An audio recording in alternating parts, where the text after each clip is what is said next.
ilang budi. Kita urip bareng neng deso Kediri. Kulinane cangkruk di samping ngopi. Neng warung buri oma pinggirane kali. Ho, jayo dong ngopi lur. Hok ya ayo yo dong ngopi lur. Bok dekatia seng duwe warung kopi. Duwe dukun sekti jeneng embas semi warung. Nanti batu ini enaknya barudan gini. Ya enaknya nyandit gini. Ngopi-ngopi apa? Lah iya. Anu. Apa golek mie ayam apa piye lah awakmu mangan gung. Urung jan. Urung. Matuk apa gawe kaya mie ayam yang weteng iso anget lho gawe. Ngono iki adem-adem koyo ngene ya.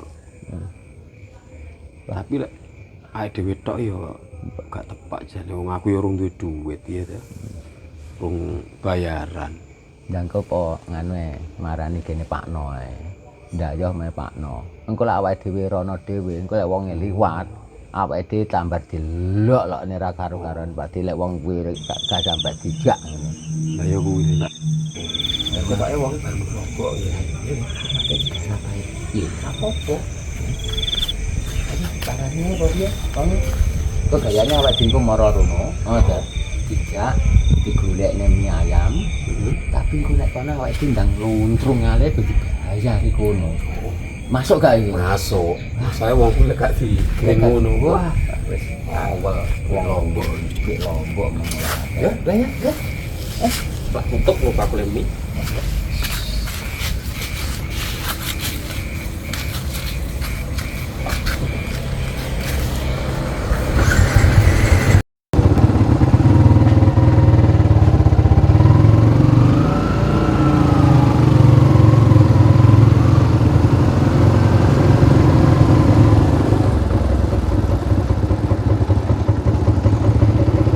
Kira-kira enak gak pati wong iki? Lah iya. Jajal Ketoke enak itu. Ketoke. Dayoe akeh kok ketoke. Ketoke rejo iki. Lah iya. Dayoe akeh sapa ya? Nyeluk tombo wae. Iya. Ya jajal ya ta, mbok menawa enek rezekine awak. Lha nuwun. Nuwun. Wah, enak tenan nek wong iki. Pakno. Barakallah. Lemu dengarin pernah omah ya Pak no? Ya ini yang bingung yang warung-warung itu. Ini lagi cara udan-udan ini naiknya nyandi Pak no Mas. Mbaknya no omah kan ya dijamin sampai turu ya pantes. Nah aku keadaan di kokeh ini nandang turu jangan begitu. Ya rakyat loblas ya Pak no. Ora tengah warek wis iso turu. Paling dimbangin bupeh, duwe kokeh, wis ngono tok. Sergo aku mau Ketemu warek. Satu ngono kok. Sergo mau tekan aku arep sergo ya bulan-bulan ya mau dia aku dhewe romangan padahal. Sergo awakmu kok arep tak jak rono. Mbok senengne ngono iki. Iya no. Sekali-kali. Dhewe ora bendino. Bendino ora ngono. Aku samarku lek budal dhewe rono karo Cak Paidi, ya to. Bosok aku nek kono njogro gak awakmu liwat. Iya aku kowe kaya apa? Lek ngelok-ngelokne. Ya sedine aku nelongso mesti kuwi. Ya mesti to. Iya. Mulane iki mengawakmu tak ambil. Iki aku tak jak.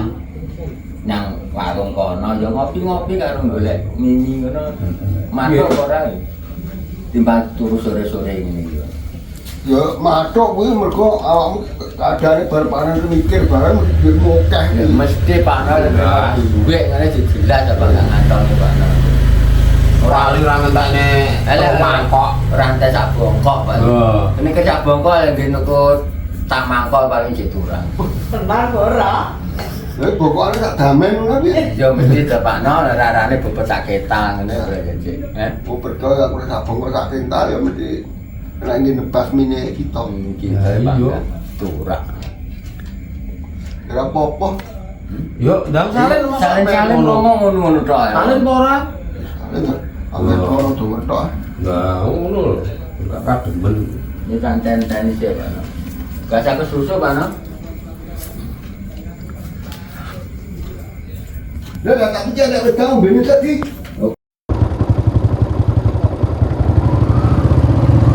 Kau mangan apa Pak Nol kau naik? Kau wedang-wedang yo ora? Mogok. Gak, Pak no. Kira ijek gak iki ngandune iki, panganane iki. Ya, kene ae lho Pak Duk. Kene ae wis. Berarti keri napa dhewe iki, Mang? Murah. Heh? Spesial ngene iki. Ae dhewe Spesial. spesial. Masa tur-aturane renek. Kok iki. Wah, tur-aturan masa ora enek ini. Pano. Enek turane anu. Hei, karo wedang-wedang gak. Wedang-wedang gak enek, Mbah Kit. Wis tutupi. Heh? Wah, terus piye iki? Ya wis ngene ae. Iki cilik nek berarti awak dhewe rene, Pano. Tapi sing aman aku. Lho nyapa? Enggak aman nih. Naluriku arep dikerjain iki, Mang. Yo ora tepakno, Pakno lho kene orang baik-baik kok ngerjani awakmu lho piye. Oh, kowe iki nek wong arep nyolong panenan kemikir yo. Mbok tutup kan. Mari ra kelong ning ngene iki dhuwitku malian. Wah, wah. Piye iki berarti? Lah yo. Ya wis nggo ngene ae. Wis jogrok sik ngene ya. Pancen kene iki pemain tanggo.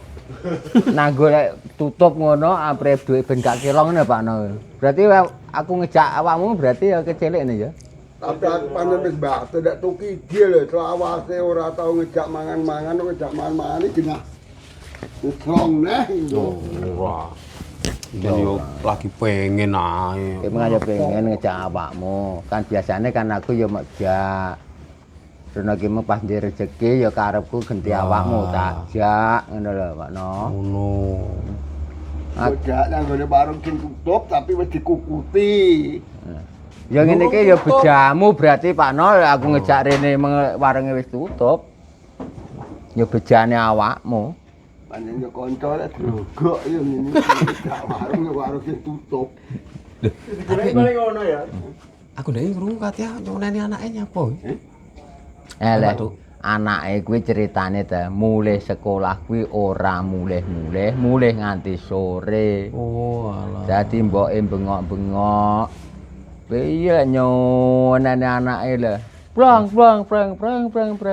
Iya ra karo-karuan. Pancen yo coblok ya katya ngono kuwi. Nah dingi ya tak omongi ya carane ndidik anak lek nyeneni anake aja ngono kuwi ya.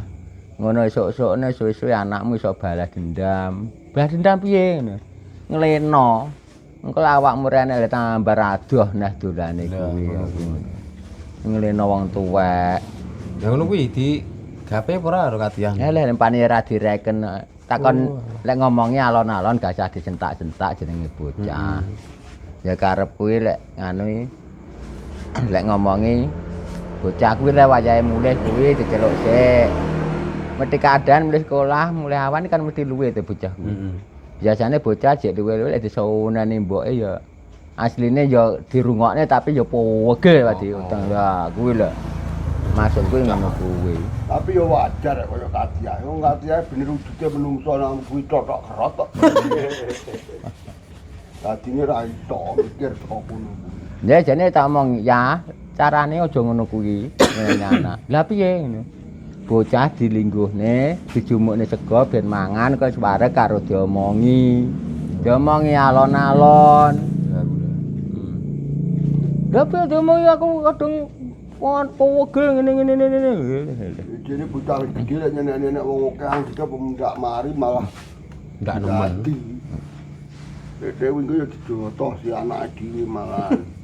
Ora Pakno, biasane mulai sore iso mulih bengi.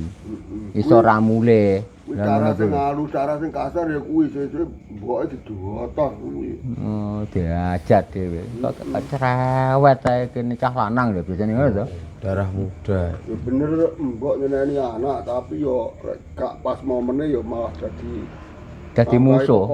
Ya dadi musuh karo anak to, ngono. Tak omongi takon ngono ya gak paham dek. Tambah nyonten-nyonten. Wis dene Katia dhewe kan yo Kaku piye ya ngono. ora wong turune semiko beda apa yo ngerti carane nyeneni anak. Cara didik anak ngene wis ora paham berarti cah kuwi. Kuwi tamatan apa to dek kuwi? Sopo? Katia. Ya, wong Katia SMP PGRI ya tamat ora tapi ngono katia dulang apa ya nyantol bocah ngono. Modele dedel. modele dedel kuwi asine. Tapi karo dhuwit anggo anjes ya cah kuwi ya. Ayo kuwi lho yo totok kerot. Tapi didik anak ra iso tapi karo dhuwit apa iya. Ya anjes iki iya iki. Matane nek petuk duit sing nuwe 6 barang malah cilaka. Mulane sing lanang kon manjing arep pengen mulih-mulih kuwi. Malah kon mulai setahun pisan lho kuwi. Iya ya. Loro apa? Ya ngono kuwi jajal sesuk genti diomongi to Pak Nono kuwi. Emang kok ndi Mbah?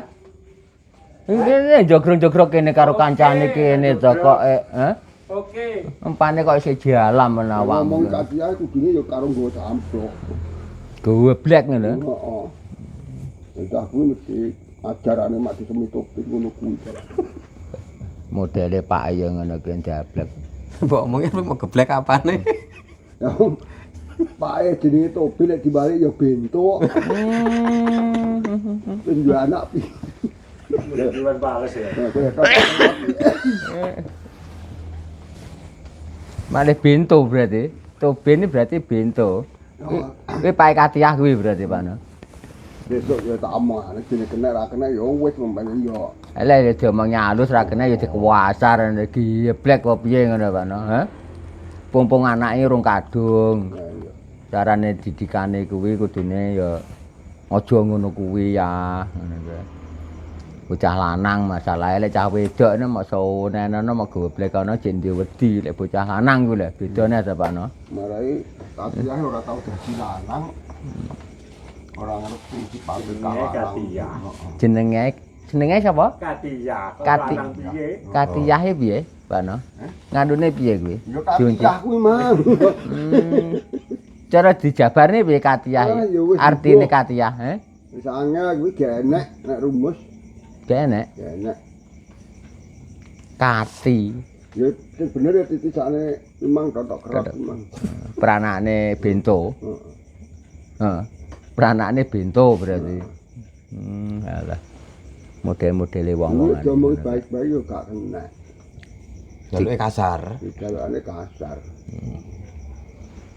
Lek kasar gak kena. Santet. Lah kuwi lho. Masuk ya. Sowan. Pak No kowe ya ora ngrokok ta Pak No? Nah, aku mang rene mbok jak anggitku lek kowe wis ngerokok. Lah, Ya wis delok lek marane aku yang omah mang lho. Aku mung yo lali ya Pak No, Pak No. Wis. Tutup kok Bang. Tutup. Balik sik. Balik ayo. Ya. Sesuk-sesuk ana Pak No rada sore apa piye ngono ya. Ngono lho. Wah. Kowe njujuk tenan ora Eh, dadi. lek trimo duwe panggah duwe Pak No. Yang ngono ngejak warung kok wis tutup kuwi. Pancen yo wis. Panggah Ada duwe. aja ya kalau Pancen warunge ngene jenenge Clarisen ngene iki. Ayo sesuk ae sore. Rada sore. Sesuk sore jangan adus. Warung kondang padakne.